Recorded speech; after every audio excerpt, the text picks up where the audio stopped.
Hello, you guys. I wanted to jump on here real quick and share a brief word with you. Today, I would like to talk to you about the tongue.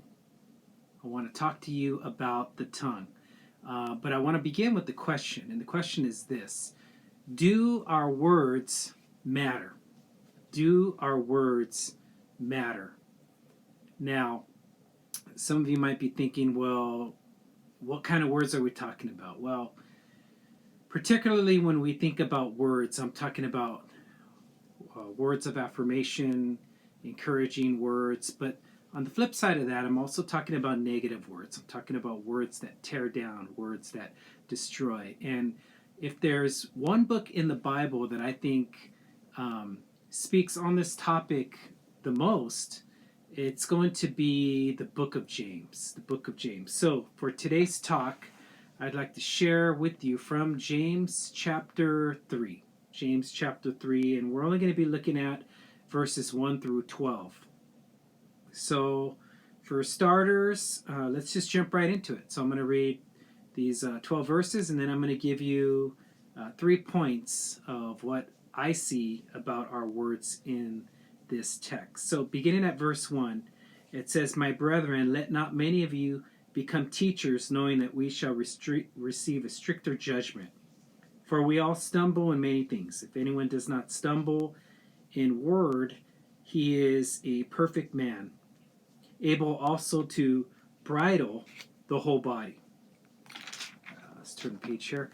"Indeed, we put bits in horses' mouths that they may obey us, and we turn their whole body. Look also at ships. Although they are so large and are driven by fierce winds, they are turned by a very small rudder, wherever the pilot desires. Even so the tongue is a little member and boasts great things. See how great a forest the little fire kindles?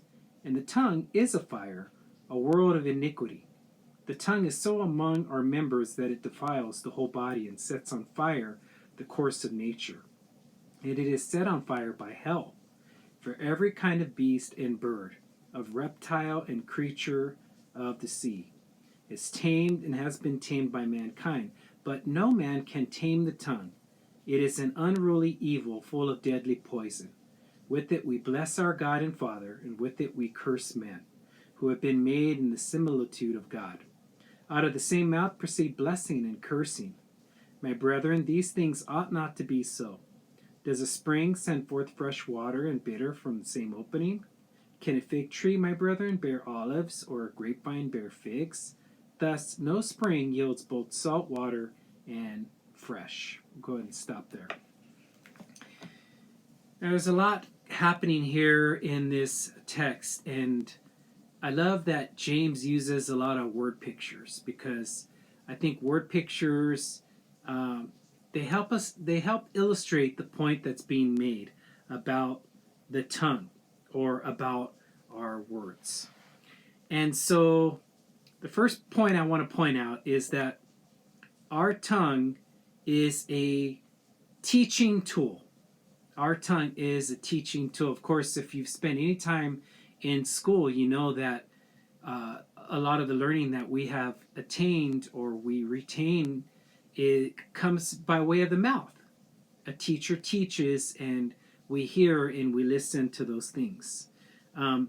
Those of us who teach are accountable to God, and we are accountable for what we do teach. To whom much is given, much will be required, and with great power does come great influence, you guys. So if you're a dad, if you're a husband, if you're a boss, if you have kids, if you're a professor, if you're a teacher, if you do any kind of coaching in that capacity, your words are a tool. And so they should be used to equip and train and lift up and those kind of things. So when we look at verses 2 through 5, it illustrates to us how such a small tongue can do so much, right? So it could be a teachable tool, right? Our tongue. But it also can hurt people.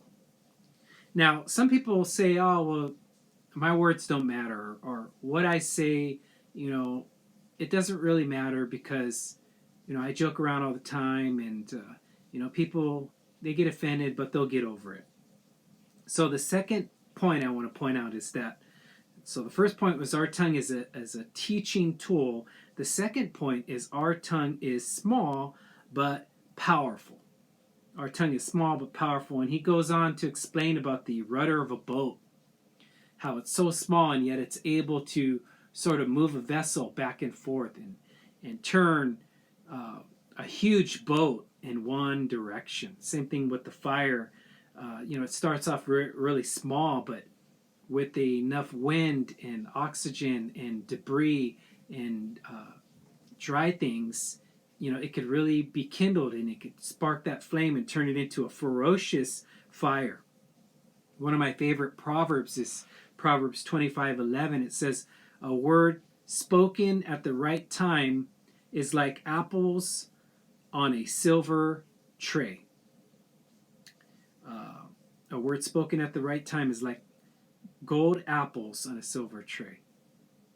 So our words are, like in the old days, when a craftsman was making a piece of jewelry, he had these molds, and he would pour this hot precious metal into these molds to make earrings and necklaces and jewelry. And so, they were these gold. It's kind of like apples of gold. So in the shape of the jewelry. And a jeweler had to be really careful in pouring that precious metal, because if he wasn't careful, he could, first of all, hurt himself. Secondly, he could mess up the jewelry.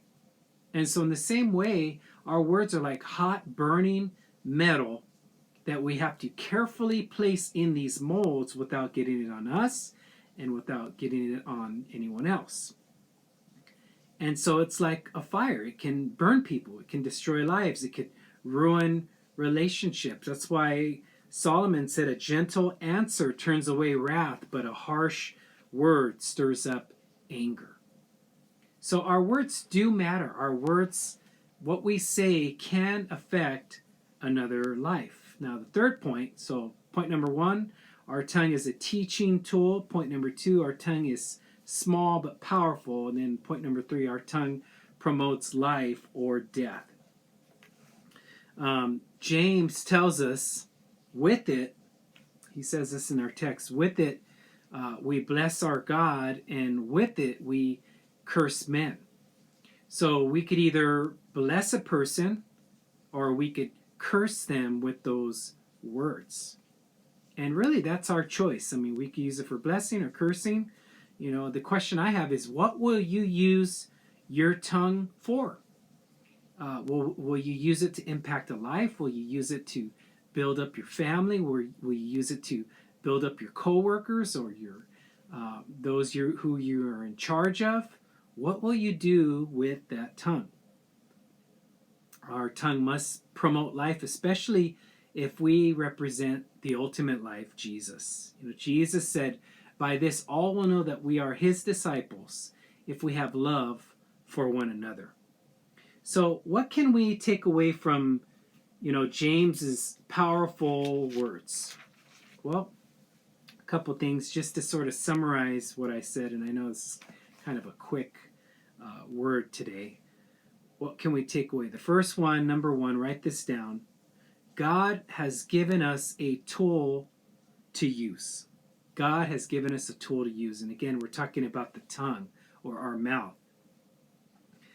We can fix with our tongue, and we can encourage others with it. Our tongue can be used to fix a life, to encourage a person, to train them up. The second thing, we must be careful with this small tongue.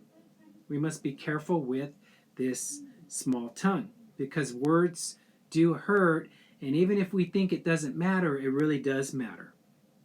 Toby Mac said in a song, "Speak life, speak life," because life and death are in the tongue.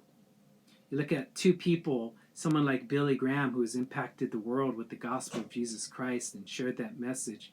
And then you look at someone like Adolf Hitler, who, used manipulation and propaganda to destroy a huge race of Jewish people, trying to spread his unethical and ungodly uh, leadership upon those who he ruled and reigned over.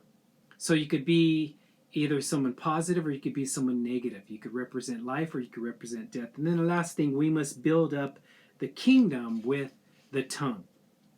We must build up others. You know, the best thing we could do with the tongue is to tell people about Jesus, to proclaim the gospel of Jesus Christ, to have an impact on this generation and do it for him and not for ourselves. Man, if you do that, you learn how to master the tongue, you learn how to master your words, you will have a greater impact on this world. You'll have a greater impact on your community, your family, those who you know at work, those around you in your circle of influence. So I challenge you today, go out and use your tongue for positivity. Go out and use your tongue to build up life. Hey, listen, if you haven't subscribed to this channel, please make sure you click the little subscribe button on the bottom of the screen there. Please share this video if you got any kind of value or encouragement from it. And of course, please make sure you invite others to this channel as well, okay? I'll see you next time, okay? God bless. Bye-bye.